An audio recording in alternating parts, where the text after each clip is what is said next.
안녕하세요. 저는 법무법인 라움의 장명훈 변호사입니다.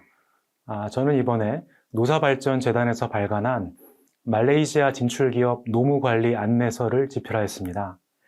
이 책자는 노사발전재단이 해외에 이미 진출하였거나 진출을 고려하는 기업과 근로자에게 유용한 정보를 제공하기 위해 작성되었습니다.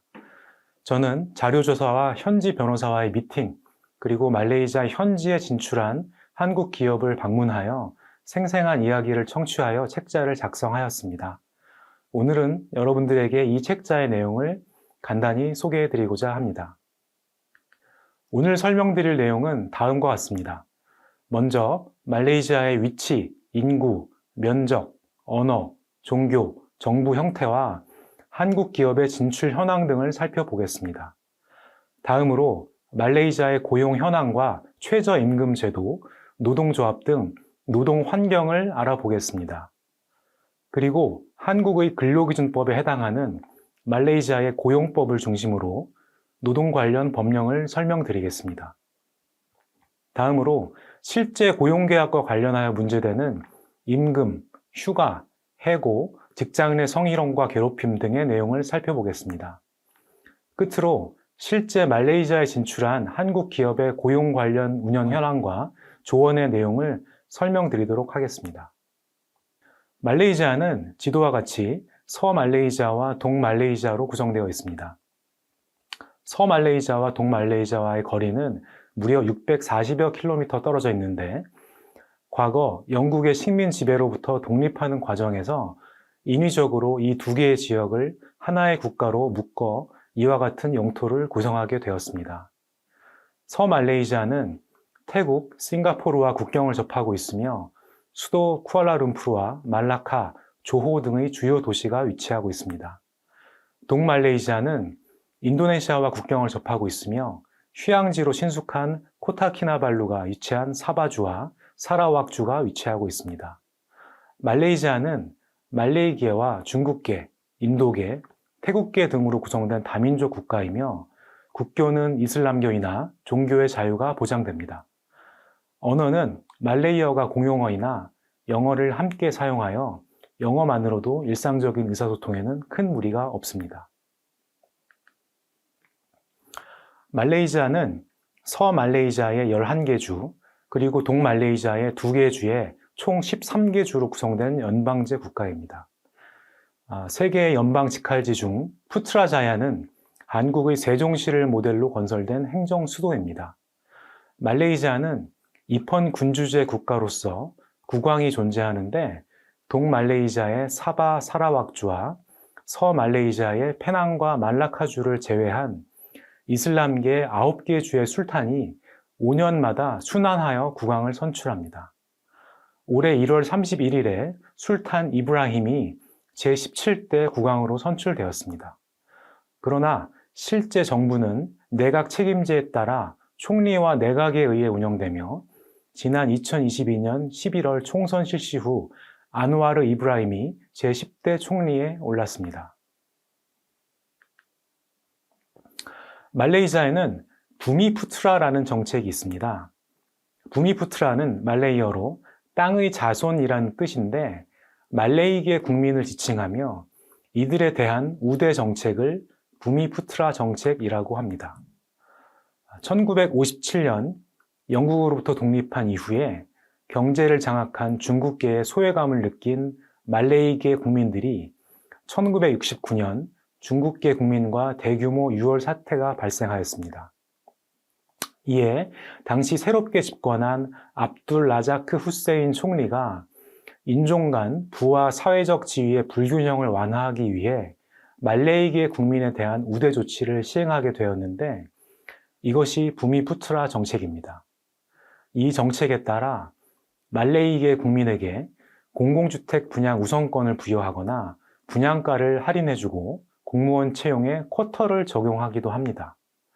실제로 제가 알고 지내는 말레이시아 변호사로부터 변호사 시험 합격자 선정에도 인종별 쿼터가 있다는 얘기를 들었습니다. 이 제도에서 소외된 중국 및 인도계 국민들의 불만이 커지고 여러 부작용이 발생하고 있으나, 현재까지 50년 이상 지속되고 있습니다. 다음으로 2022년 11월 취임한 안와르 총리는 국정 운영 슬로건으로 마다니 정책을 제시하였습니다. 마다니는 지속 가능성, 번영, 혁신, 존중, 신뢰, 사회 보장을 의미하는 말레이어를 조합한 용어입니다. 이 정책의 세부 목표로 말레이시아의 세계 30대 경제 대국 진입, 여성의 노동 참여율 60%까지 확대 등의 정책을 제시하였는데 향후 말레이시아 국정 운영의 방향을 가늠해 볼 수 있는 정보로서 의미가 있습니다. 다음으로 한국 기업의 진출 현황을 살펴보겠습니다. 2023년 7월 기준으로 식당, 여행업 등 영세 자영업자를 제외하고 약 420개 한국 기업이 말레이시아에 진출한 것으로 나타나 있습니다. 이 중 쿠알라룸푸르에 208개, 슬랑고르 122개, 조호 31개 기업으로 확인되는데 슬랑고르는 쿠알라룸푸르에 접한 한국의 경기도와 같은 지역이며 조호는 싱가포르와 접한 지역입니다. 주요 진출 업종은 도소매업, 제조업, 운수 창고업 등의 분야인데 임금 상승과 3D 업종 기피 현상 심화 등의 이유로 제조업 분야의 진출 대상으로서의 경쟁력은 점차 하락하는 것으로 보입니다. 이와 반대로 K컬처에 대한 인지도 상승과 인기에 힘입어 화장품, 음식, 편의점 등의 분야에 한국 기업의 진출이 확대되고 있습니다. 코로나 사태 종료 이후 말레이시아의 실업률과 고용률 등 노동 관련 지표는 코로나 이전 수준으로 회복된 것으로 나타나고 있습니다. 한편 지난 2022년 5월부터 최저임금을 기존 월 1200링깃에서 1500링깃으로 인상하였습니다. 이에 따라 중위소득 임금이 기존 2250링깃에서 2024년 2424링깃으로 7.7% 상승하였다고 합니다. 말레이시아 정부는 앞서 살펴본 마다니 정책의 세부 목표 중의 하나로 중산층 소득 확대를 위해서 제조 부문의 중간값 임금을 2021년 대비 2030년까지 2배 이상 확대하는 것이 목표라고 발표하기도 하였습니다. 한편 지역별 임금 수준은 행정 수도인 푸트라자야, 그 다음으로 수도인 쿠알라룸푸르, 슬랑고르, 라부안 등의 순으로 나타나고 있습니다. 방금 최저임금과 평균 임금 수준에 나타나 있는 것처럼 말레이시아의 경제 규모에 비해서 임금 수준이 낮은 편입니다. 이로 인하여 소위 MZ세대라고 지칭되는 젊은 세대의 제조업 기피 현상이 심화되고 있습니다. 한국과 유사하게 말레이시아의 경우에도 그랩과 같은 배달 앱의 발달로 젊은이들이 취업 대신에 배달 아르바이트를 택하는 세태가 유행하고 있습니다. 한편 낮은 초임 수준으로 인하여 취업 후 2, 3년 주기로 이직을 통해 급여를 상승시키는 것이 자연스러운 취업 시장의 문화로 자리 잡고 있습니다. 노동조합의 경우에는 2023년 기준 총 756개의 노조에 약 100만 명의 조합원이 가입되어 있는 것으로 확인됩니다. 다만 말레이시아의 노동조합은 정부 방침에 협력 내지 수용하는 자세이며 민간과 공공부문 모두에서 조직력과 협상력이 취약한 것으로 평가받고 있습니다. 다음으로 말레이시아의 노동 관련 법령을 살펴보겠습니다. 말레이시아의 주요 노동관계법으로는 고용법, 노동조합법, 노사관계법, 근로자 사회보장법, 근로자 공제기금법 등이 있습니다. 이 중 고용법은 1955년 최초로 제정된 포괄적인 노동법령으로 한국의 근로기준법과 유사한 내용을 담고 있습니다. 고용법은 1955년 제정 이후 모두 7차례에 걸쳐 개정되었으며 최근 2022년 개정된 고용법은 2023년부터 시행되고 있습니다. 그러면 2023년부터 시행 중인 개정 고용법의 내용을 살펴보겠습니다.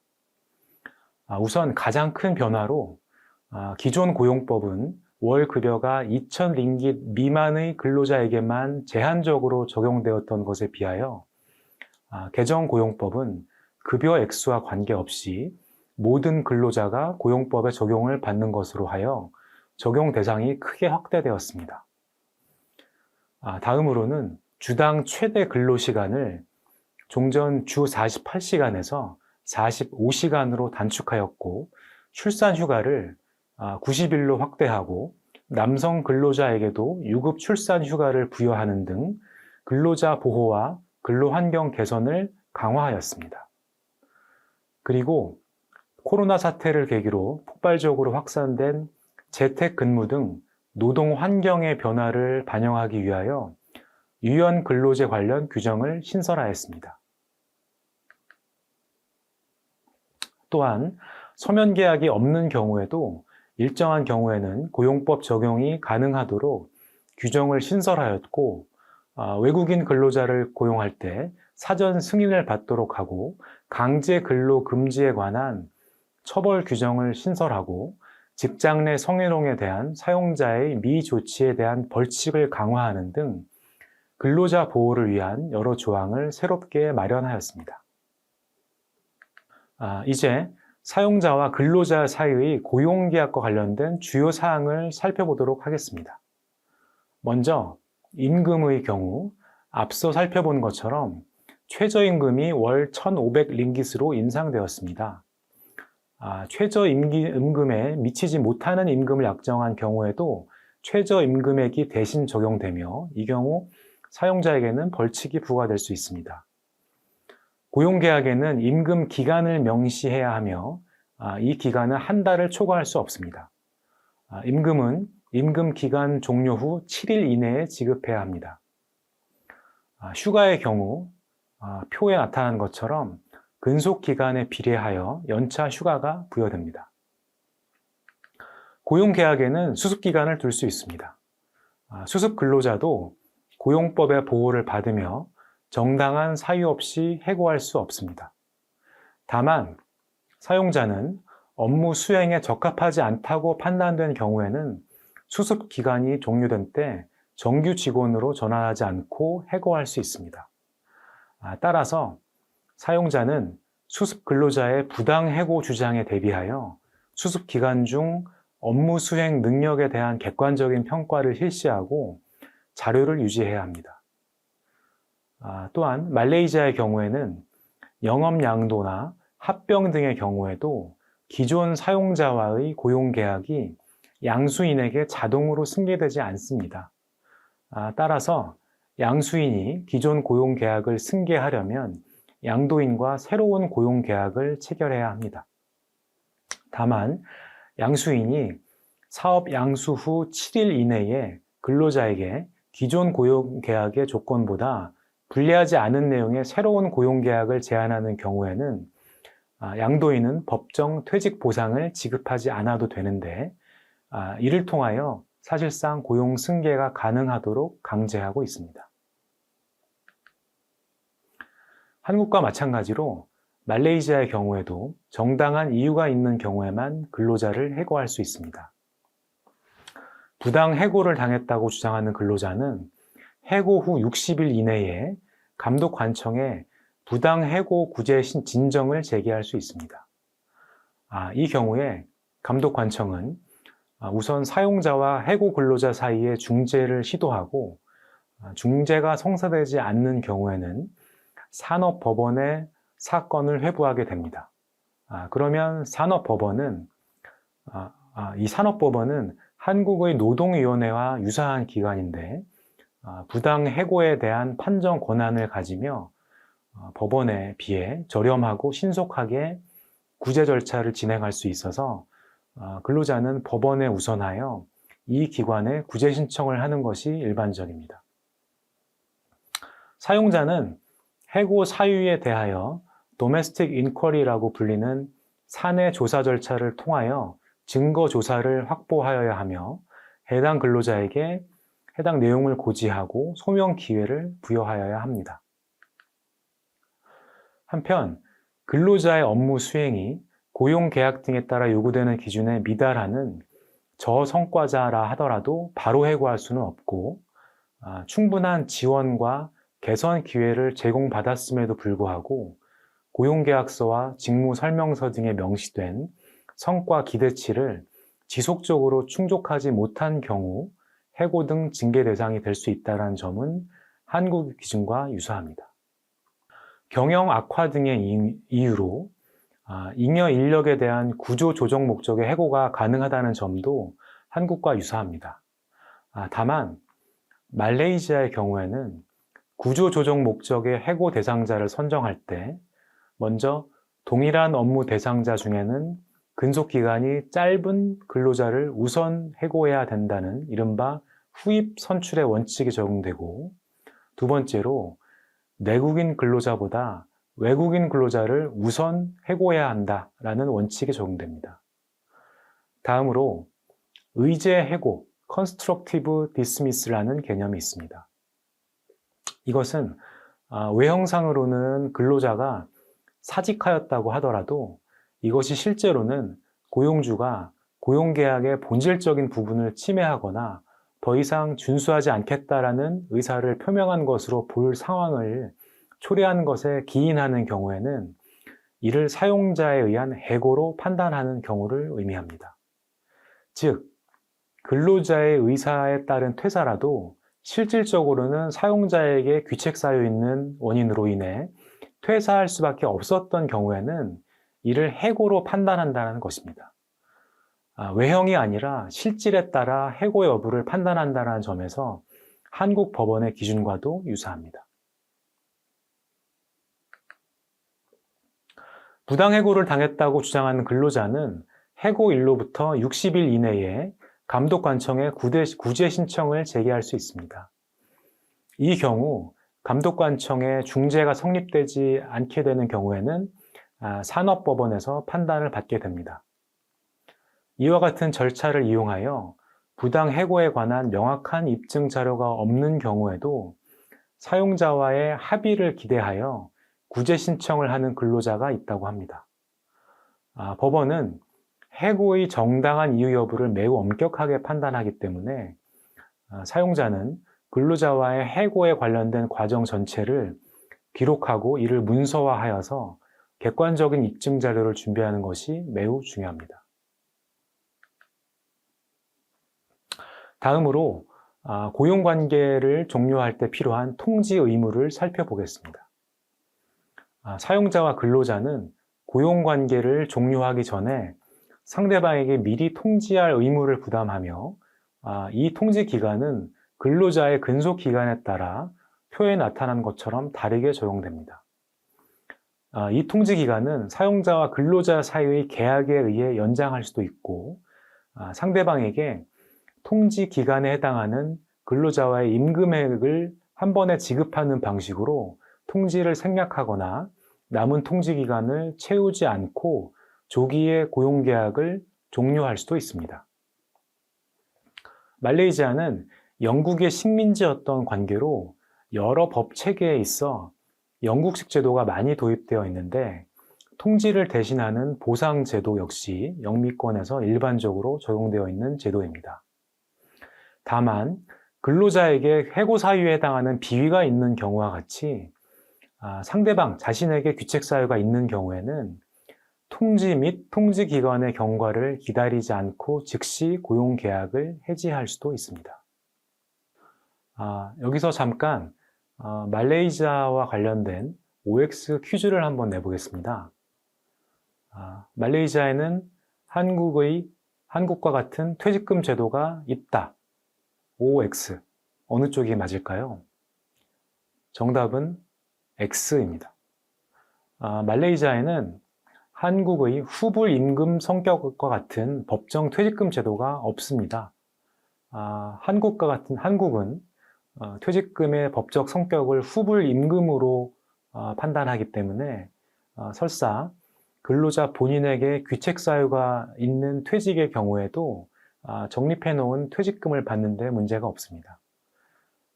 하지만 말레이시아에는 이와 같은 후불 임금 성격의 법정 퇴직금 제도가 없습니다. 따라서 말레이시아에서는 근로자가 자신의 의사로 퇴사하는 경우에는 사용자가 이에 대한 퇴직금을 지급할 의무가 없습니다. 다만 근로자 자신의 의사와 무관하게 고용계약이 해지되는 경우, 예를 들어 경영상 이유에 의한 해고 등의 경우에는 사용자는 표에 나타난 것처럼 해당 근로자의 근속기간에 비례하여 산정된 퇴직 보상금을 지급할 의무를 부담할 뿐입니다. 그런데 이 경우에도 월 소득이 4천 링깃을 초과하는 근로자의 경우에는 이와 같은 퇴직 보상 지급 의무도 부담하지 않습니다. 다만 해당 근로자와 사용자가 4천 링깃을 초과하는 월 소득의 경우라도 이와 같은 퇴직 보상을 지급하기로 약정하는 것은 무방합니다. 그러나 근로자의 자발적인 의사에 따른 퇴사의 경우에 퇴직 보상을 지급하지 않아도 되는 것에 더하여서 정년에 도달했다라든지 근로자 자신의 비위로 인해서 해고를 당하는 경우라든지 등 일정한 경우에는 사용자에게 퇴직 보상금을 지급할 의무가 없습니다. 이 점에서 한국 근로기준법 등에 따른 퇴직금 제도와 큰 차이를 갖는다라고 볼 수 있겠습니다. 말레이시아 고용법은 직장 내 성희롱과 괴롭힘에 대한 사용자의 조치 의무를 두고 있습니다. 고용법은 성희롱을 고용기간 동안 발생한 원치 않는 성적 성질의 언어적, 비언어적, 시각적, 제스처 또는 신체적 행위로 대상자에게 불쾌하거나 굴욕감을 주거나 그의 안녕에 위협이 되는 행위로 정의하고 고용주는 성희롱 사건에 대해 조사할 의무가 있으며 이를 이행하지 않는 경우 벌칙 대상이 됩니다. 말레이시아 법원은 모든 고용계약에는 사용자가 근로자의 인격, 존엄성 및 자부심을 존중하는 한편 근로자에게 안전하고 쾌적한 근로환경을 제공할 의무가 묵시적으로 포함되어 있다고 해석하여 성희롱 사건에 대해 필요한 조치를 취하지 않아 피해 근로자가 사직한 경우에는 이를 사용자의 고용계약 위반으로 해고에 해당한다라고 판단한 사례가 있습니다. 또한 직장 내 괴롭힘에 대하여도 동일한 취지에서 직원들의 집단적인 괴롭힘에 대해 사용자가 이를 방지하기 위한 합리적인 조치를 취하지 않아 사직에 이르게 된 경우에는 이를 해고로 판단한 사례가 있습니다. 다음으로 실제 말레이시아에 진출하여 운영 중인 한국 기업의 사례를 살펴보도록 하겠습니다. 대상 기업은 2018년에 말레이시아에 진출한 생활가전 렌탈 업체이며 270여 명의 근로자가 근무하고 있습니다. 이 중 한국인 임직원은 4명이고 나머지 직원은 말레이계 189명, 차이니스 46명, 인디안 13명으로 구성되어 인종별 인구 비율과 유사한 구성을 나타내고 있었습니다. 이 회사의 대졸 초임은 월 2,500 링깃 수준이며 3개월의 수습기간 평가를 통해 정규직으로 전환된다고 합니다.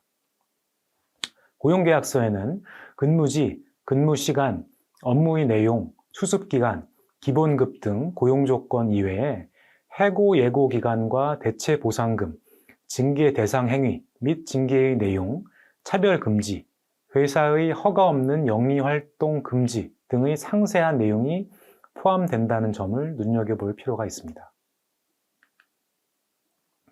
업무 평가의 경우에는 잡 퍼포먼스 4개 항목, 리더십 4개 항목, 잡 릴레이티드 스킬스 4개 항목, 커밋먼트 8개 항목 등 여러 항목을 5점 척도로 매우 구체적으로 평가하고 평가 자료를 보관하고 있는데 이는 추후에 퇴사 또는 해고 직원의 부당해고 관련 분쟁이 발생하는 경우에 매우 중요한 판단 근거가 된다고 합니다. 우수 직원을 유지하기 위해서 여러 보상 프로그램을 제공하고 있는데 특히 우수 직원을 서울 본사에 초청하여 탐방하는 기회를 제공하는 프로그램이 많은 호응을 얻었다고 합니다. 앞서 살펴본 것처럼 고용법의 직장 내 성희롱 및 괴롭힘 방지 및 조사 의무와 관련하여 이 회사의 경우에도 관련 사내 규정을 제정하여 시행하고 있었습니다. 해당 규정에는 인종, 민족, 종교, 성별, 출신 지역, 나이, 정치 성향, 결혼 여부 등 어떠한 이유에 의한 차별 및 괴롭힘 행위도 금지되고 위반하는 경우에는 해고를 포함한 징계 대상임을 명시하고 있습니다. 또한 괴롭힘 행위에 대한 신고 및 처리 절차, 담당자별 역할에 대해 이 규정에 명시하여 공고하고 주기적인 교육을 실시하고 있었습니다. 또한 근로자의 비위 행위에 대한 사내 조사 및 징계의 내용을 담은 사내 규정을 시행하고 있었는데 이 규정은 징계의 종류와 징계 대상 비위 행위를 정의하고 징계를 위한 구체적인 절차를 상세하게 규정하고 있습니다. 마지막으로 말레이시아에 진출한 한국 기업의 담당자와 관련 단체들로부터 청취한 실제 경험에 토대한 조언의 내용을 설명드리겠습니다. 첫 번째로 말레이시아 대졸 초임은 일반적으로 월 2,500링깃, 한화 약 75만 원 수준에 불과하기 때문에 근로자는 2년 또는 3년을 주기로 기존 경력을 발판 삼아 이직을 통해 연봉을 상승시키는 것이 자연스러운 고용시장의 문화로 자리 잡았다고 합니다. 따라서 말레이시아에서 근로자를 고용하여 사업체를 운영하는 경우에는 성과가 좋은 직원일수록 이직의 가능성이 높다는 점을 염두에 두고 해당 인원의 유지를 위한 보상을 충분히 제공하고 이탈하는 경우에도 업무 공백이 발생하지 않도록 준비가 필요하다고 합니다.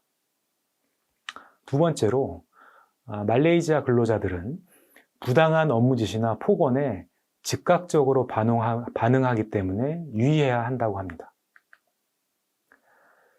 세 번째로 직접 고객에게 판매하는 B2C 방식의 경우에는 고객의 인종에 따라서 소비 성향이 매우 다르다고 합니다.